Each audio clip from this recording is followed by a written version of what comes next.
নমস্কার, জয় মা তারা, জয় গুরু বামদেব। আমি জ্যোতিষগুরু দ্রোণাচার্য। দর্শক বন্ধু, আগামী 17ই সেপ্টেম্বর 2025 বুধবার বিশ্বকর্মা পুজো।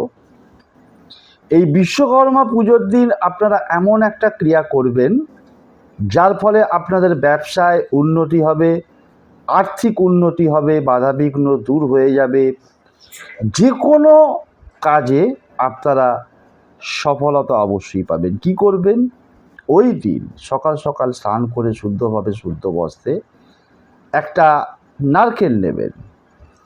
নারকেল নিয়ে, গোটা নারকেল, তার সঙ্গে সঙ্গে 250 গ্রাম চিনি, 250 গ্রাম চিনি এবং একটি নারকেল, এবং তার সাথে সাথে অল্প একটু পরিমাণে হলুদ গুঁড়ো যে কোনো একটা পাত্রের মধ্যে রাখবেন। রেখে সেটা বিশ্বকর্মার ছবি হোক, মূর্তি হোক, তার সামনে রাখবেন। রেখে আপনার মনস্কামনা জানান। সেই দিন সারাদিন থাক।